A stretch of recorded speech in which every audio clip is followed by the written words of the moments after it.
যার কবরটা জান্নাতের বাগান হবে, সে মনে করবে এটাই মনে হয় জান্নাত। ফেরেশতারা তাকে জানাবে, না না, এটা জান্নাত নয়, বরং জান্নাতের নেয়ামতের তুলনায় এটা কোনো কিছুই না, বরং তোমার জন্য এর চাইতে কল্পনাতীত নেয়ামত আল্লাহ তাআলা তৈরি করে রাখছে, যেটা কিয়ামতের পরে তোমাকে দেওয়া হবে, পুনরুত্থানের পরে তোমাকে দেওয়া হবে।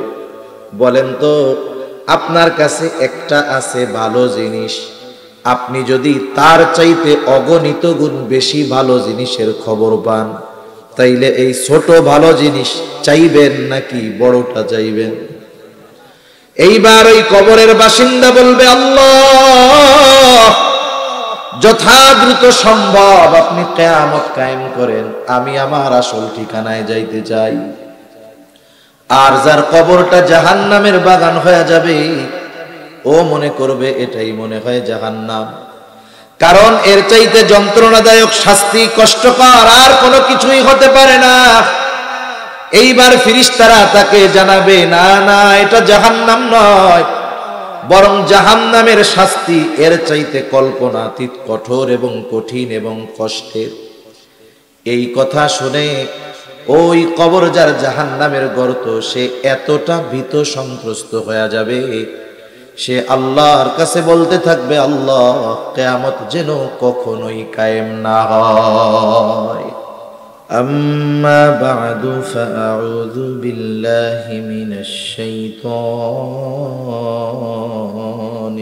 রাজীম। বিসমিল্লাহির রহমানির রহিম।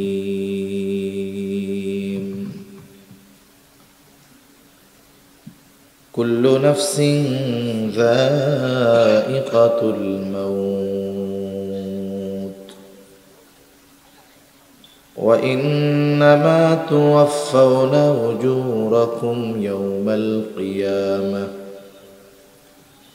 فمن زحزح عن النار وأدخل الجنة فقد فاز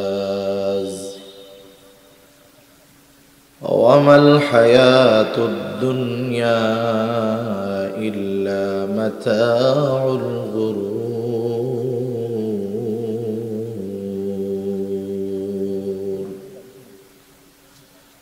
وقال تعالى ونضع الموازين القسط ليوم القيامة فلا تظلم نفس شيئا وإن كان مثقال حبة من خردل أتينا بها كفى بنا حاسبين. صدق الله العلي العظيم. اللهم صل على محمد وعلى آل محمد كما صليت على إبراهيم وعلى آل إبراهيم إنك حميد مجيد. اللهم بارك على محمد وعلى آل محمد كما باركت على إبراهيم وعلى آل إبراهيم إنك حميد مجيد.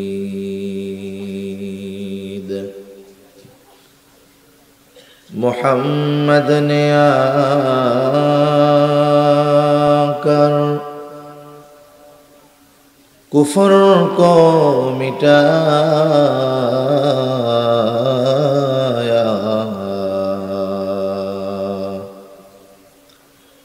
कुफ्र को मिटा कर सदाकत को बताया बलगल उला बिकमालिही कशफत दुजा बिजमालिही हसनत जमीउ खिसालिही सल्लु अलैहि व आलिही ला इलाहा इल्लल्लाह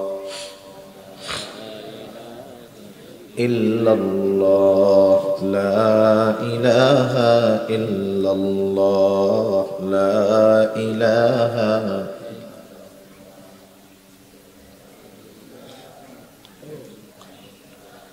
ला इलाहा इल्लल्लाह मुहम्मदुर रसूलुल्लाह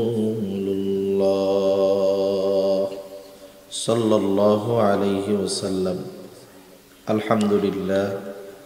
ঐতিহ্যবাহী মৌলভীবাজার জেলার অন্তর্গত বড়লেখা থানাধীন বড়লেখা পুরান বাজার আল ইজতিহাদ পরিষদ মাহদিকুনা এর উদ্যোগে আয়োজিত বার্ষিক তাফসিরুল কোরআন মাহফিলের সম্মানিত শ্রদ্ধেয় সভাপতি, আমন্ত্রিত উলামায়ে কেরাম, সামনে উপস্থিত মুরব্বিয়ানে কেরাম, সমবয়সী যুবক বন্ধু, স্নেহের ছোট ভাই এবং পর্দার অন্তরালে অবস্থানরতা সম্মানিতা শ্রদ্ধা মা ও বোন, দয়াময় আল্লাহ রব্বুল আলামিনের দরবারে অগণিত শুকর যে মহান মালিক আমাদের হায়াতে বরকত দিয়ে সুস্থ রেখে তার মহান হুকুম এশার নামাজের পরে হাদিসের ভাষায় জান্নাতের বাগানে আসার বসার কিছু দিনই কথা বলবার এবং শ্রবণ করবার সুযোগ যে মহান মালিক আমাদের দান করেছেন, সে মহান মানিবকে খুশি করার জন্য মোহাব্বতের সাথে জবান খুলে অন্তর থেকে আমরা একবার কালিমাতুশ শুকর পাঠ করি, আলহামদুলিল্লাহ।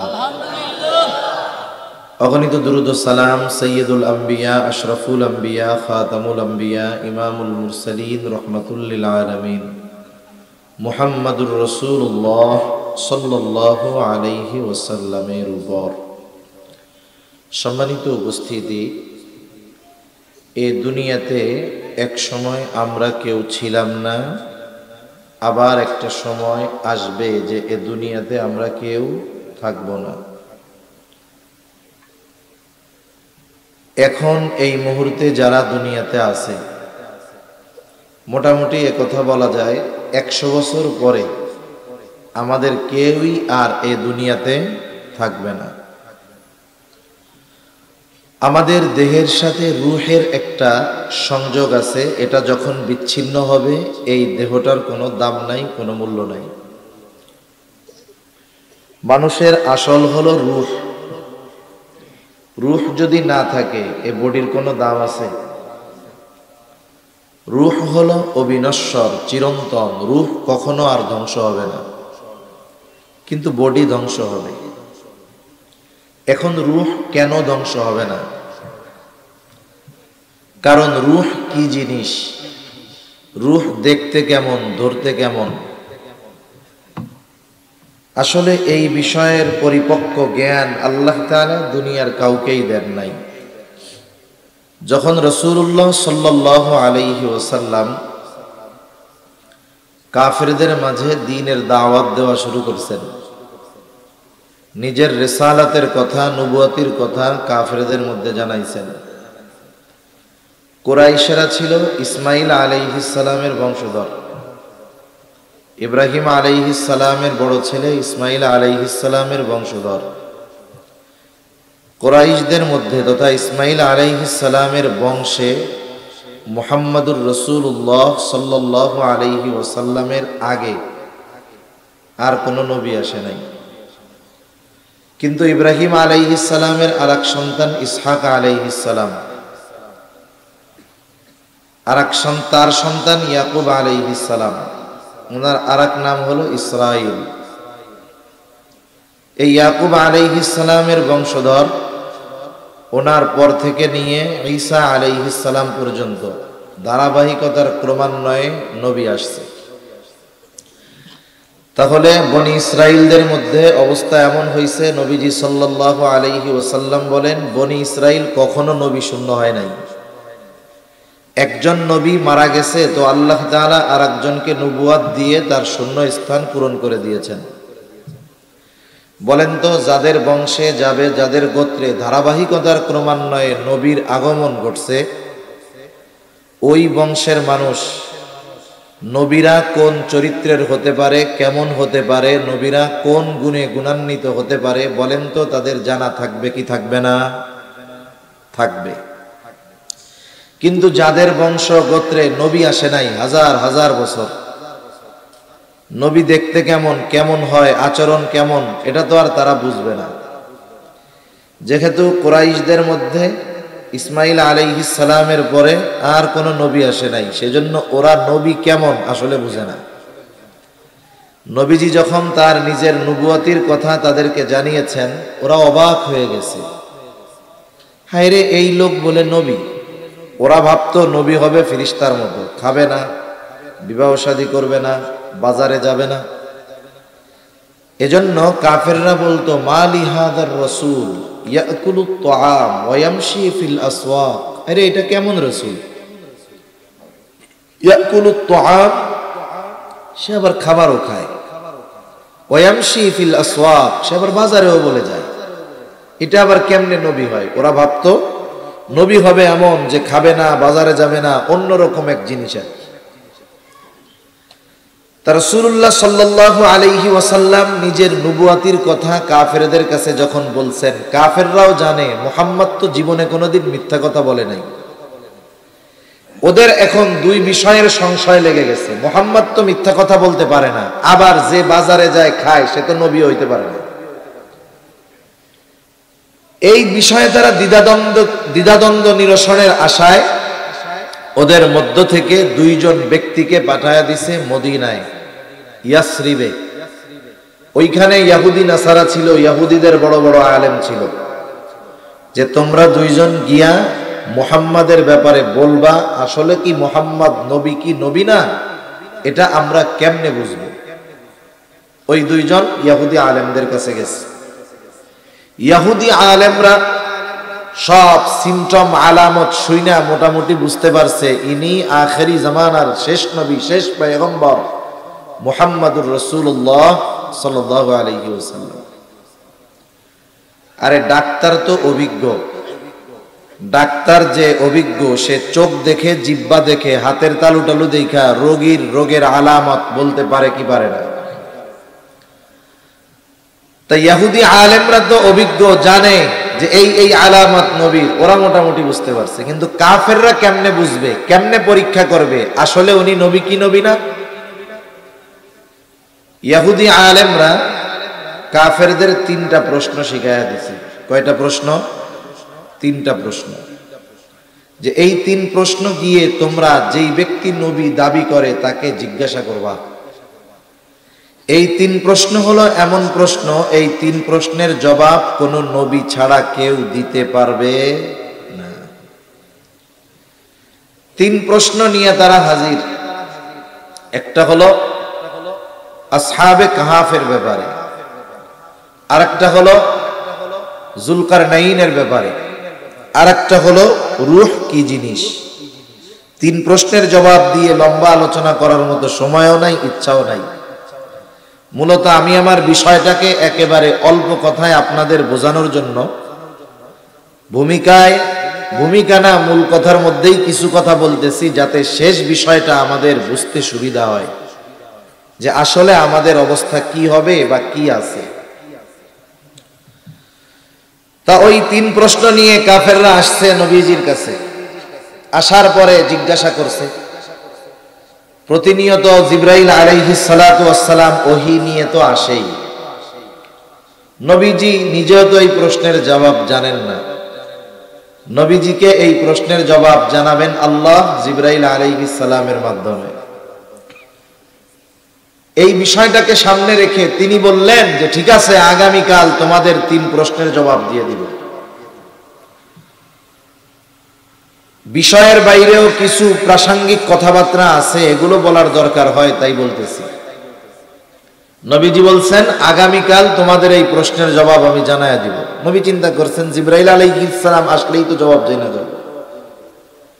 কিন্তু উনি ইনশাআল্লাহ বলেন নাই। আগামীকাল হয়ে গেল, ওহী আসে না, নবীজি জবাবও দিতে পারেন না।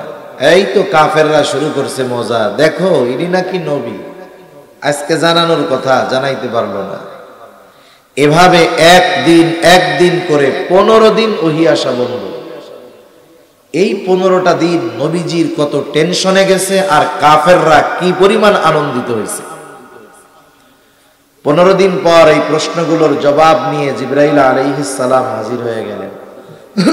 সাথে সাথে আমাদের জন্য, উম্মতদের জন্য এক শিক্ষা আল্লাহ তাআলা দিয়ে দিলেন।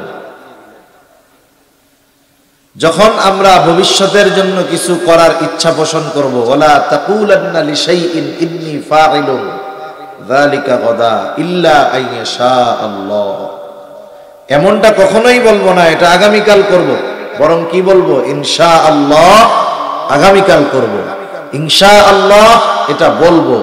ভবিষ্যতের যে কোনো বিষয়ের ক্ষেত্রে আমরা বলবো ইনশাআল্লাহ খাবো, ইনশাআল্লাহ যাবো, ইনশাআল্লাহ করব। এই ধরনের কিছু পরিভাষা আছে, যেই পরিভাষাগুলো মুসলমানদের সচরাচর ব্যবহার করার দরকার, ঠিক কিনা বলে? যেমন ফোন ধরার ক্ষেত্রে হ্যালো বলার আগে সালাম দেওয়ার দরকার, সালাম বিনিময় হওয়ার দরকার। আলহামদুলিল্লাহ, সুবহানাল্লাহ, ইন্না লিল্লাহ, এই শব্দগুলো, বাক্যগুলো মুসলমানদের ভাষায় ভাষায়, শব্দে শব্দে, পদে পদে থাকার দরকার। সরি না বইলা আফওয়ান বলার অভ্যাস করার দরকার, থ্যাংক ইউ না বইলা জাযাকাল্লাহ বলার অভ্যাস করার দরকার। তা রাসূল আকরাম সাল্লাল্লাহু আলাইহি ওয়াসাল্লামকে আল্লাহ তাআলা শিক্ষা দেওয়া মানে, বলা মানে গোটা উম্মত কিয়ামত পর্যন্ত সবার জন্য মূলত শিক্ষা।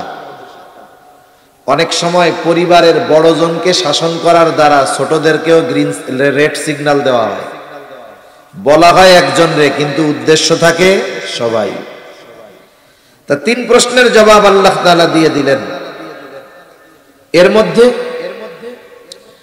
3 প্রশ্নের মধ্যে অন্যতম প্রশ্ন হলো ওয়ায়াসআলুনাকা আনির রূহ, তারা আপনাকে জিজ্ঞাসা করে, আপনার কাছে জানতে চায় রূহ কি জিনিস, রূহ কি? আল্লাহ তাআলা বলেন কুলির রূহু মিন আমরি রাব্বি ওয়া মা উতীতুম মিনাল ইলমি ইল্লা কলিলা।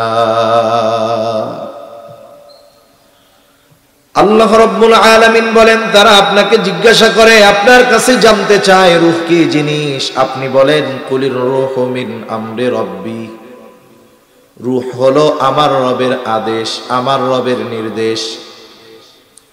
সাথে সাথে আল্লাহ তাআলা এটাও জানায় দিল, পয়গম্বর এই রূহ কি জিনিস এটা আপনার রবের আদেশ, এটা নিয়ে চিন্তা গবেষণা করার মতো জ্ঞান আমি আল্লাহ মানুষকে দেই নাই। এই জন্যই আল্লাহ তাআলা এরপর সাথে সাথেই বলেন ওয়ামা উতীতুম মিনাল ইলমি ইল্লা কলিলা। আল্লাহ তাআলা বলেন, তোমাদেরকে অতি সামান্য জ্ঞান দেওয়া হয়েছে।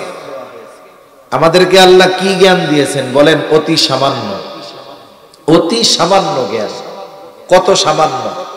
আসলে কথা একটা আসলে এর পাশে আর একটা চলে আসে। একবার চিন্তা করি যে বাদ দিয়া দেই, আর একবার চিন্তা করি বলারও দরকার আছে যে আমাদের জ্ঞানের পরিধি কত বড় একটু জানি। সূরাতুল কাহাফের মধ্যে মূসা আলাইহিস সালাম আর খিজির আলাইহিস সালামের একটা সফরের ঘটনা আছে, শিক্ষা সফর। আপনাদের এলাকা থেকে ছাত্ররা, বিভিন্ন যুবকেরা মাঝে মধ্যে শিক্ষা সফরে যায় নাকি? এই সব হলো কুশিক্ষার সফর। কিসের সফর বলে? কুশিক্ষার সফর। এখানে কোনো সুশিক্ষা নাই, ওখানে যা হয় তা সব জায়গা বলাও যায়। শিক্ষা সফর হলো আপনি ওমরার সফরে গেছেন, হজের সফরে গেছেন, শিক্ষা সফর। এই যে ফেব্রুয়ারির 2, 3, 4 বিশ্ব ইজতেমা যাবেন, সফরে বের হবেন, ওইগুলো হলো শিক্ষা সফর। আর জাগতিক অধিকাংশ যে শিক্ষা সফরের নামে যায় এগুলা হলো কুশিক্ষার সফর, গোনার সফর, পাপের সফর। তা সফর শুরু হয়েছে কি দিয়া? দুইজনে সমুদ্র পাড়ি দেওয়ার জন্য একটা নৌকার মধ্যে উঠছে। নৌকার মধ্যে সমুদ্র পাড়ি দিবে, দুইজন উঠছে। হঠাৎ একটা দৃশ্যের দিকে দুইজনেরই নজর গেল। যারা সমুদ্র পথে সফর করেছেন, নদী পথে সফর করেছেন, তারা দেখে থাকবেন সমুদ্রের মধ্যে বিভিন্ন রকমের পাখি উড়ে, গাংচিল উড়ে, পাখি উড়ে। কিছু কিছু পাখি আছে, যখন ওই পাখির পানি তৃষ্ণা পায়, সে উড়ন্ত অবস্থায় তার ঠোঁট পানির সাথে লাগায়া পানি পান করে।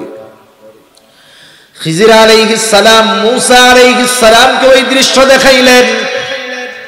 এরপরে খিজির আলাইহিস সালাম মূসা আলাইহিস সালামকে বলতেছে, ভাই মূসা, আল্লাহ তাআলার জ্ঞান যদি হয় এই সমগ্র সমুদ্র পরিমাণ, আল্লাহ তাআলার জ্ঞান যদি হয় এই সমুদ্রের সমগ্র পানির সমপরিমাণ, এই জ্ঞানের তুলনায় গোটা সৃষ্টি জগতের জ্ঞান হলো ওই পাখির ঠোঁটে যতটুকু পানি লেগে আছে তার চাইতেও অনেক কম। কথা বুঝেন নাই মনে হয়? বুঝতে পারছেন? তাহলে এই কথা শুনে সুবহানাল্লাহ মুখ দিয়ে বাইর হবে না তো বোবা মানুষের? জোরে বলেন সুবহানাল্লাহ। আল্লাহর জ্ঞান যদি হয় সমুদ্র পরিমাণ, গোটা সৃষ্টি জগতের জ্ঞান হইল পাখির ঠোঁটে লেগে থাকা এক ফোঁটা পানির পরিমাণ। এই জ্ঞান গোটা সৃষ্টি জগতের মধ্যে আল্লাহ বন্টন করে দিছে, তাই দুনিয়ার মানুষের ঠেলায় অস্থির। তাহলে আল্লাহ তাআলা বললেন, রূহ হলো আপনার রবের আদেশ প্রত্যাদেশ। আমার রব যেমন চিরন্তন, রবের আদেশ নিষেধ আদেশ এগুলাও চিরন্তন, রবের কথাও চিরন্তন, কালামও চিরন্তন। এই যে কোরআনুল কারীম, এটা নশ্বর নাকি অবিনশ্বর, এই বিষয় নিয়ে ইমাম আহমদ ইবনে হাম্বলের উপরে কত জুলুম অত্যাচার।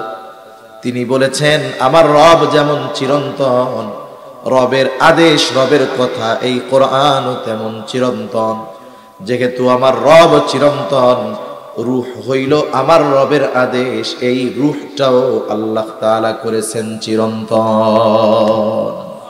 রূহের কোনো ধ্বংস হবে না, শুধু রূহ স্থান পরিবর্তন করে। আল্লাহ সুবহানাহু ওয়া তাআলা হযরত আদম আলাইহিস সালাতু ওয়াস সালামের পৃষ্ঠদেশ থেকে কিয়ামত পর্যন্ত যত মানুষ আসবে, দুনিয়ায় যত মানুষ আছে, অতীতে যত মানুষ এসেছে, সব মানুষের রূহ আল্লাহ তাআলা একত্রে বাহির করেছেন। সব রূহগুলোকে একত্রে রেখেছেন যেই স্থানে, সেই স্থানের নাম হলো আলমে রূহ। তাহলে আমাদের রূহ প্রথমে যেই স্থানে ছিল সেটার নাম হলো রূহের জগৎ। এরপরে আল্লাহ রাব্বুল আলামিন মা বাবার মাধ্যমে মায়ের রেহেমের ভিতরে একেবারে সামান্য এক ফোঁটা শুক্র কীট থেকে আল্লাহ তাআলা আমাকে আপনাকে একটা স্ট্রাকচার, একটা দেহ দিলেন। উল্লেখ করার মতো কিছুই আমার আপনার ছিল না।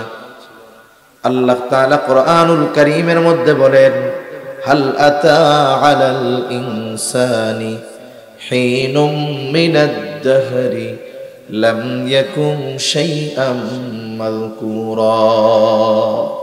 প্রত্যেকটা মানুষ কি এমন কিছু কাল অতিক্রম করে নাই যে তার উল্লেখ করার মতো কোনো কিছুই ছিল না। এরপরে মায়ের রেহেমের ভিতরে একটা সময় আল্লাহ তাআলা রক্তপিণ্ডে সেটাকে পরিণত করলেন। এরপরে আবার প্রসেসিং করে আল্লাহ তাআলা একটা মাংসপিণ্ডে মায়ের পেটের ভিতরে ওই এক ফোঁটা শুক্র কীটকে আল্লাহ তাআলা একটা মাংস টুকরায় তৈরি করলেন। 120 দিনের প্রসেস শেষ। এইবার আল্লাহ তাআলার নির্দেশে ফিরিস্তা মায়ের পেটের ভিতরে আইসা হাজির। ওই মরা মৃত মাংস পিণ্ডের মধ্যে আল্লাহ তাআলার আদেশে ফিরিস্তা যখন রূহ ফুঁকে দিল, মায়ের পেটের ভিতরে মরা ওই মাংসের টুকরাটা জিন্দা হয়ে গেল। এই দেহটা প্রথমে মৃত ছিল, এই দেহটা প্রথমে কি ছিল? এজন্য আল্লাহ তাআলা কোরআনুল কারীমে সূরা মুলকের মধ্যে বলেন, আল্লাযী খালাকাল মাউতা ওয়াল হায়াতা লিয়াবলুয়াকুম আইয়ুকুম আহসানু আমালা। আল্লাহ তাআলা বলেন তিনি আল্লাহ আল্লাযী খালাকাল মাউতা ওয়াল হায়াত, যিনি মৃত্যু এবং জীবন সৃষ্টি করছেন। এই দেহ আগে মৃত ছিল, জীবিত হয়েছে কেন? রূহ দেওয়ার কারণে। কথা বুঝতেছেন তো? রূহ দেওয়ার কারণে। এই দেহের সাথে রূহ কতদিন থাকবে, কতক্ষণ থাকবে, আল্লাহ সুবহানাহু ওয়া তাআলা সব কিছু নির্ধারিত করে ফেরেশতাকে পাঠিয়ে দিয়েছেন। এই যে রূহের সাথে এই দেহের একটা সংযোগ হয়ে গেল, ওই সময় আমাদের রূহের কিছু দিনের অবস্থান ছিল আলমে বতন, মায়ের পেটের মধ্যে ছিল রূহ, ওই ছোট্ট একটা দেহের মধ্যে। এরপরে নির্ধারিত মেয়াদকাল শেষে আল্লাহ তাআলা মায়ের রেহেম থেকে, গর্ভ থেকে আমাদের দুনিয়ায় পাঠাইলেন। এখন এই দেহের মধ্যে রূহটা আছে, রূহের অবস্থান হলো আলমে দুনিয়ায়। কারণ এখন আছি আমরা দুনিয়ায়, রূহের জগৎ থেকে মায়ের পেটে আলমে বতনে, আলমে বতন থেকে এখন আছে আলমে দুনিয়ায়।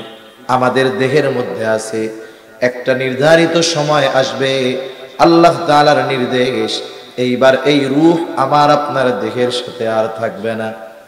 আল্লাহ তাআলা আমাদের প্রত্যেকের হায়াতকে লিমিট নির্ধারিত করে দিয়েছেন। এই যে পানির বোতলটা আছে, এই পানির বোতলের মধ্যে কিছু কথা লেখা আছে। একটা লেখা আছে উৎপাদনের তারিখ, আর একটা লেখা আছে মেয়াদ, আর একটা আছে তার ব্যাচ নম্বর। মেয়াদটা দেওয়া হলো ৩/৯/২৪ সাল। বলেন তো, আপনি যদি বোতলের মধ্যে বাজারে কিনতে গিয়া দেখেন এইটার মেয়াদ শেষ হয়ে গেছে, পানির দাম ১৫ টাকা, মেয়াদ যদি শেষ হয়ে যায় এই ১৫ টাকার পানি আপনি ৫ টাকা দিয়ে কিনবেন নাকি?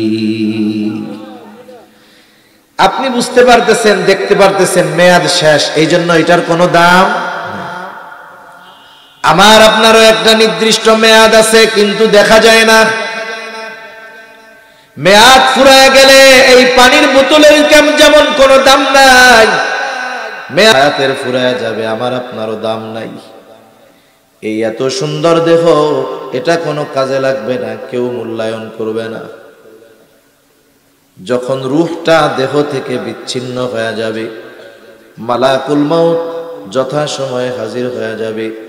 এক মুহূর্ত আগেও আসবে না, এক মুহূর্ত বিলম্বও করবে না। আল্লাহ তাআলা বলেন, ফাইদা জাআ আজালুহুম লা ইস্তাখিরুনা সাআতাও ওয়া লা ইস্তাকদিমুন। এক মুহূর্ত আগেও আমি আপনি মরব না, এক মুহূর্ত বিলম্ব হবে না, একেবারে যথাসময় হায়াতটা যতটুকু সময়ের ততটুকু সময় আমি আপনি দুনিয়ায় থাকব। এই রূহটা মালাকুল মাউত এসে বের করে নিয়ে যাবে আমার আপনার মধ্য থেকে। একটু চিন্তা করেন, কারণ মৃত্যুর মাধ্যমেই কিয়ামতের শুরু হয়ে যায়। মৃত্যু থেকে নিয়ে আলমে বরজখের সময়কালটাকে বলা হয় ছোট কিয়ামত, এরপর থেকে নিয়ে শুরু হয় বড় কিয়ামত। ছোট কিয়ামতটা যে ট্যাকেল দেওয়ার যোগ্যতা অর্জন করে, বড় কিয়ামত আল্লাহ তাকে পার করায় দেওয়ার ব্যবস্থা করে। একটু চিন্তা করেন, আপনি ওয়াজ শুনতে আসছেন, হয়তো বাড়িতে আপনার স্ত্রী, আপনার বোন, আপনার কন্যা আছে, চিন্তা করতেছে আব্বা ওয়াজ শুনতে গেছে, ভাইয়া ওয়াজ শুনতে গেছে। স্ত্রী চিন্তা করতেছে স্বামী ওয়াজ শুনতে গেছে, ওয়াজ শুনে আইসা জানি দেরি না হয়, এই জন্য আগের থেকে সুন্দর মতো তার বিছানাটা পরিপাটি পরিষ্কার করে গুছায়া রেডি করে রেখে দিয়েছে, কম্বল টম্বল সব দিয়া। আল্লাহ না করুন কেউ যদি এখন এখানে ইন্তেকাল করে, দেহ থেকে রূহটা বের হয়ে যায়, বলেন তো ওই মা, ওই বোন, ওই স্ত্রী এই কথা বলবে নাকি? বেচারা ওয়াজ শুনতে গেছিল কিন্তু মারা গেল, যেহেতু বিছানাটা তার জন্য প্রস্তুত করেছিলাম, আজ রাতটা এই কম্বলের তলে বিছানার নিচে তার দেহটা থাক, বলেন তো রাখবে নাকি? ঘরের মধ্যে লাশটা উঠাবে না। অথচ দেখেন এই অঙ্গ প্রত্যঙ্গের প্রতি কত মায়া। এই চেহারা না দেখলে যেই মায়ের অন্তরের মধ্যে শান্তি লাগতো না, যেই চেহারা না দেখলে স্ত্রীর অন্তরে শান্তি আসতো না। যেই চেহারা না দেখলে, ভাইয়ের চেহারা না দেখলে বোনের ভালো লাগতো না। যখন রূহটা বের হয়ে যাবে, এই দেহটাকে তারা নিজেই ঘরে তুলতে দিবে না। এটাই দুনিয়া, এটাই শেষ, তো কিয়ামত শুরু। আমাদের অঞ্চলে যখন কোনো মানুষ মারা যায়, মারা যাওয়ার পরে মাইকে তার মৃত্যুর খবর প্রচার করে, অমুক এলাকার অমুক আজ সন্ধ্যা 6 ঘটিকার সময় ইন্তেকাল করিয়াছে, আগামী দিন সকাল 9টায় অমুক ঈদগাহ ময়দানে তার জানাজা অনুষ্ঠিত হবে। অতএব সকল ধর্মপ্রাণ মুসল্লিদেরকে উক্ত মরহুমের মাগফিরাত কামনায় তার জানাজায় শরীক হওয়ার জন্য বিশেষভাবে অনুরোধ করা গেল। এই রকম প্রচার আপনাদের এলাকায় হয় নাকি? এই প্রচার করার সময় একটা শব্দ বলে ইন্তেকাল। ইন্তেকাল, ইন্তেকাল শব্দের অর্থ হলো স্থানান্তরিত হওয়া। স্থানান্তরিত হওয়া তার মানে এক জায়গায় ছিল, চলে গেছে আর এক জায়গায়। আসলে এই দেহটা আব্দুর রহিম আব্দুল করিম না, মূলত রূহটাই হইল আব্দুর রহিম আব্দুল করিম। এই জন্য বলে আব্দুর রহিম ইন্তেকাল করিয়াছে।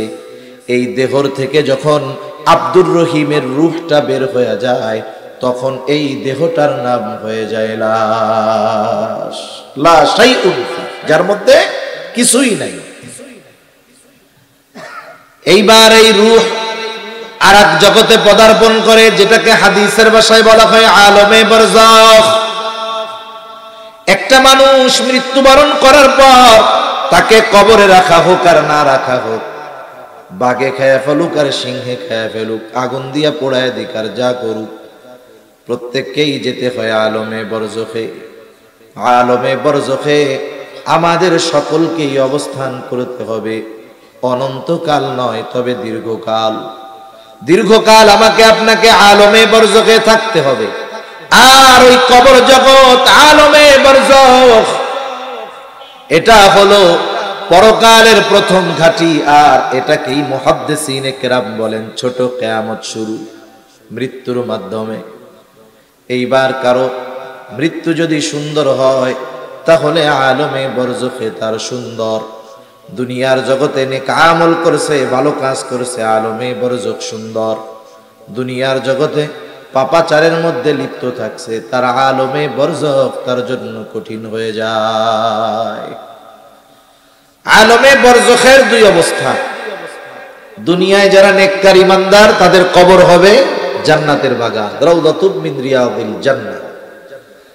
আর যারা দুনিয়ায় নেক আমল করে নাই, পাপের মধ্যে লিপ্ত ছিল, তাদের কবর হবে জাহান্নামের গর্ত। এই শাস্তিটার মাত্রা কতটুকু, বা ওই শান্তির মাত্রাটা কতটুকু? যার কবরটা জান্নাতের বাগান হবে, সে মনে করবে এটাই মনে হয় জান্নাত। ফেরেশতারা তাকে জানাবে, না না, এটা জান্নাত নয়, বরং জান্নাতের নেয়ামতের তুলনায় এটা কোনো কিছুই না।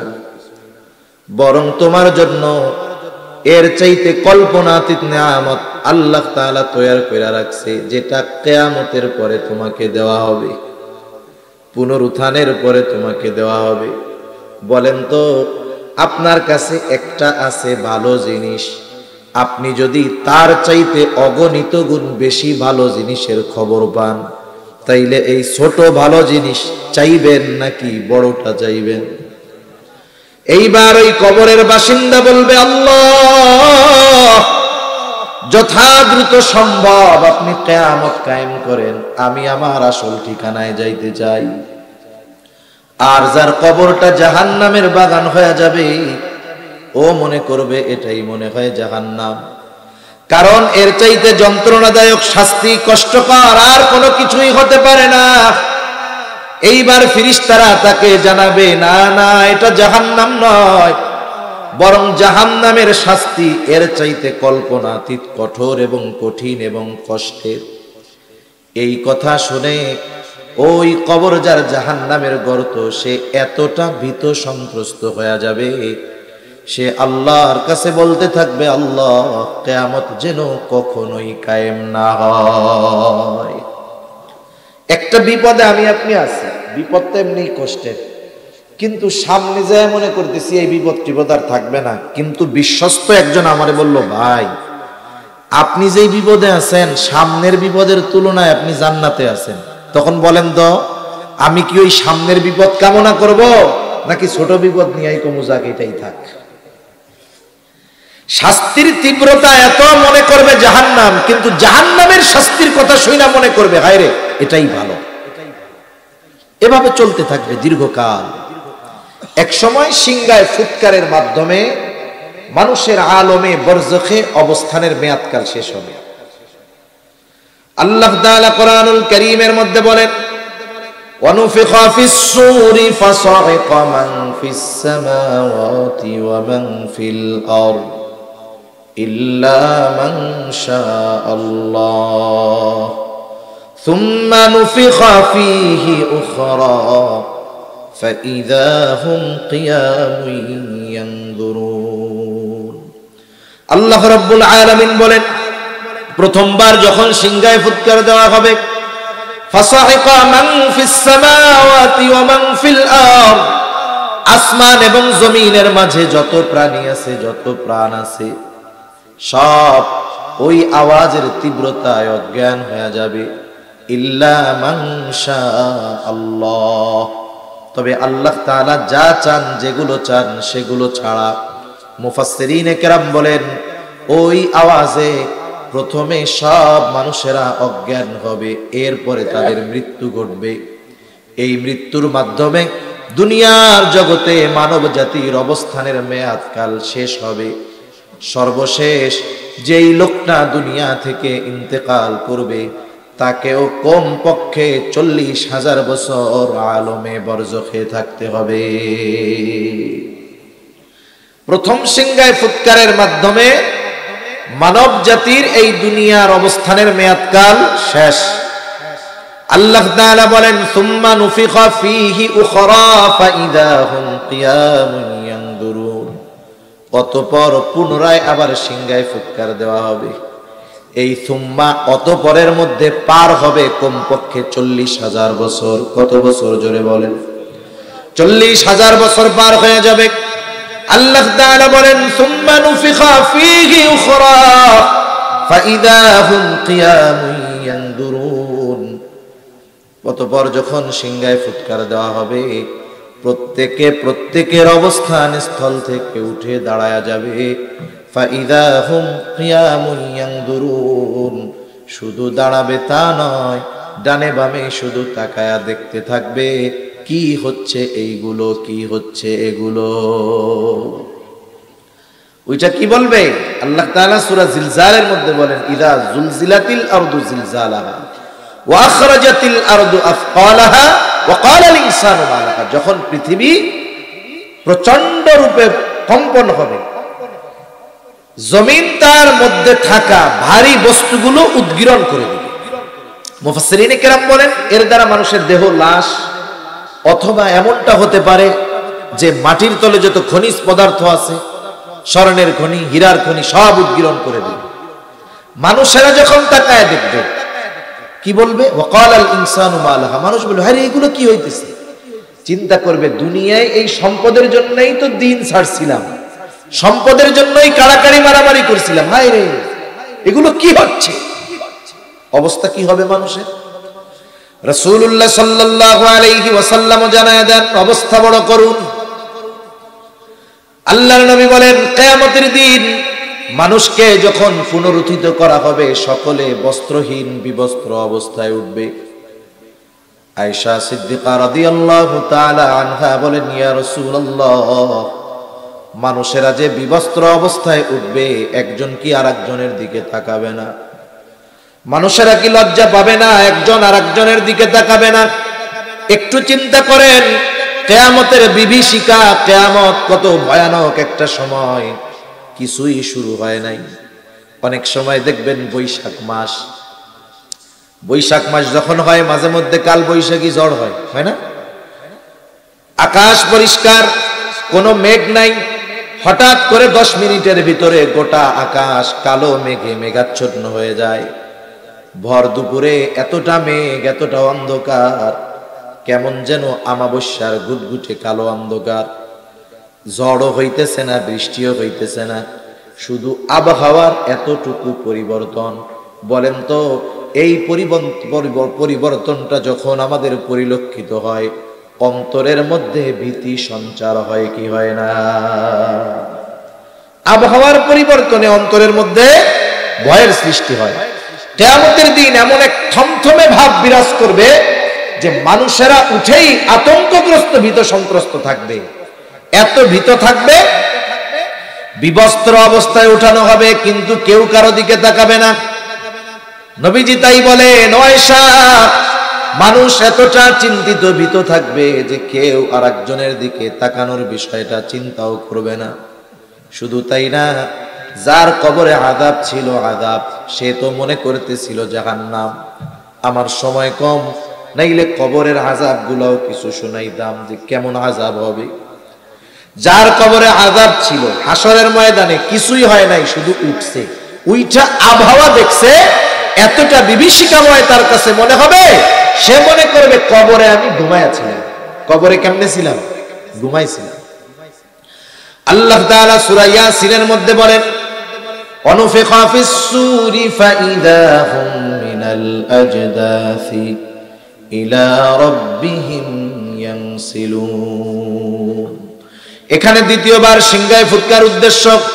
আল্লাহ তাআলা বলেন, অনুফিখা ফিস সূর ফাইদা হুম মিনাল আজদাসি ইলা রাব্বিহিম ইয়ানসিলুন। দ্বিতীয়বার সিংহায় ফুৎকারের পরে প্রত্যেককে তার কবর থেকে উঠায়া দেওয়া হবে, পুনরুজ্জীবিত করা হবে। ইলা রাব্বিহিম ইয়ানসিলুন, প্রত্যেকে তাদের রবের দিকে ছুটতে থাকবে। এই বিভীষিকাময় অবস্থা দেখে যাদের কবরে আযাব ছিল তারা বলবে, ক্বালু ইয়া ওয়াইলানা মান বাআসানা মিন মারকাদিনা হাযা মা ওয়া'আদার রাহমানু ওয়া সাদাকাল মুরসালুন। আল্লাহ তাআলা জানায়া দেন, ওই মানুষেরা বলবে, ইয়া ওয়াইলানা মান বাআসানা মিন মারকাদিনা, হায় দুর্ভোগ, কে আমাদেরকে আমাদের অবস্থান স্থল থেকে জাগায়া দিল। বলেন তো, মানুষ যদি ঘুমায় তাইলে জাগানো যায়?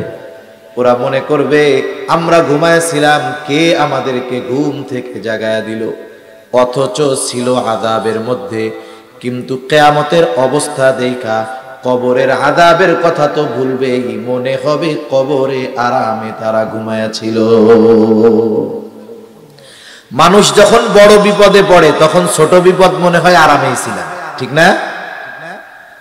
এইবার মুমিনরা অথবা ফেরেশতারা তাদের এই কথার জবাবে বলবে, হাদা মা ওয়া'আদার রহমান, এটাই হলো দয়াময় রহমানের সেই প্রতিশ্রুত দিবস, দয়াময়ের সেই প্রতিশ্রুত দিবস, যেই দিবসের সত্যায়ন রাসূলগণ করেছেন। ওয়া সাদাকাল মুরসালুন, রাসূলগণ যেই দিবসের সত্যায়ন করেছে, এই দিবসের এক নাম হলো ইয়াউমুল কিয়ামা, এই দিবসের এক নাম হলো ইয়াউমুল হাসর।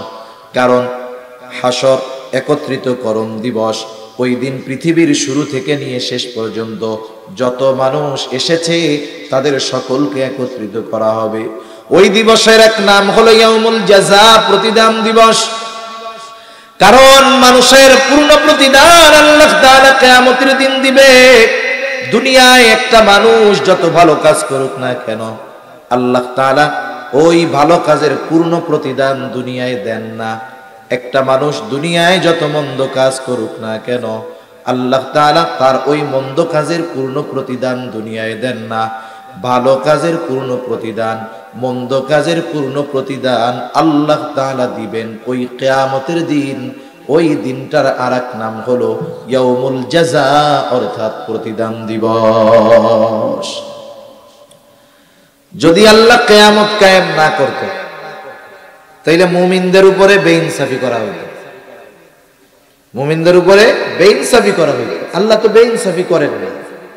এজন্য কিয়ামত কায়েম কইরা দুনিয়ায় মুমিনের ভালো কাজের প্রতিদান দিবে, কিয়ামত কায়েম করে মৃত্যুর মাধ্যমে কিয়ামতের দিকে আমাদের নিয়ে ওই কিয়ামতের দিন আল্লাহ তাআলা দুনিয়ায় যারা মন্দ কাজ করেছে বেঈমান তাদের কর্মের পূর্ণ প্রতিদান আল্লাহ তাআলা দিবেন। এজন্য আল্লাহ তাআলা জানায় দেন কুল্লু নাফসিন যায়িকাতুল মাউত, প্রত্যেকটা মানুষকে মৃত্যুর স্বাদ আস্বাদন করতেই হবে। কেন মৃত্যু? আল্লাহ তাআলা বলেন মৃত্যুর মাধ্যমে তোমাদেরকে আমি একত্রিত করব, কিয়ামতের দিন সবাইরে জমা করব। ও আল্লাহ কেন জমা করবেন?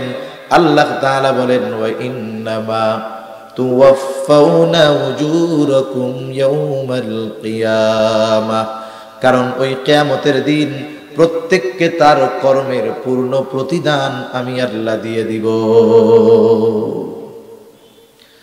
ওই দিনের বিচারক কে? জোরে বলেন তো, আরো আস্তে কোন কে? আল্লাহ। দুনিয়ার বিচারক তো টাকা পয়সা খাইয়া পার্সিয়ালিটি করে, আল্লাহ তাআলা কি করবে? কেমন বিচার করবে আল্লাহ? আল্লাহ তাআলা কোরআনুল কারীমের মধ্যে বলেন وَنَضَعُ الْمَوَازِينَ الْقِسْطَ لِيَوْمِ الْقِيَامَةِ فَلَا تُظْلَمُ نَفْسٌ شَيْئًا وَإِنْ كَانَ مِثْقَالَ حَبَّةٍ مِّنْ خَرْدَلٍ أَتَيْنَا بِهَا كَفَى بِنَا حَاسِبِينَ। আল্লাহ তাআলা বলেন আমি কিয়ামতের দিন ন্যায় বিচারালয় প্রতিষ্ঠা করব, ন্যায় বিচারের আদালত কায়েম করব আমি আল্লাহ। কারণ আল্লাহ হলেন মালিক ইয়াউমিদ্দিন, আল্লাহ তাআলা হলেন বিচার দিবসের একচ্ছত্র অধিপতি হলেন আল্লাহ। ওই দিনের বিচারক তিনি। আল্লাহ তাআলা বলেন এমন বিচারালয় কায়েম করব ফালা তুযলামু নাফসুন শাইআ, কারো প্রতি সামান্যতম জুলুম করা হবে না, অবিচার করা হবে না। এমনটা হবে না কর্ম নাই কিন্তু বিচার করছি তা না। আমি কিয়ামতের দিন শুধু অপরাধীকে হাজির করব তা নয়, সাথে সাথে তার অপরাধগুলোকেও আমি আল্লাহ হাজির করব। ওয়া ইন কানা মিসকালা হাববাতিন মিন খারদালিন আতাইনা বিহা, সে যদি দুনিয়াতে সরিষা দানা পরিমাণ কোনো আমল করে আতাইনা বিহা, ওইটা সহ আমি আল্লাহ তাকে হাজির করব। সুবহানাল্লাহ বলেন।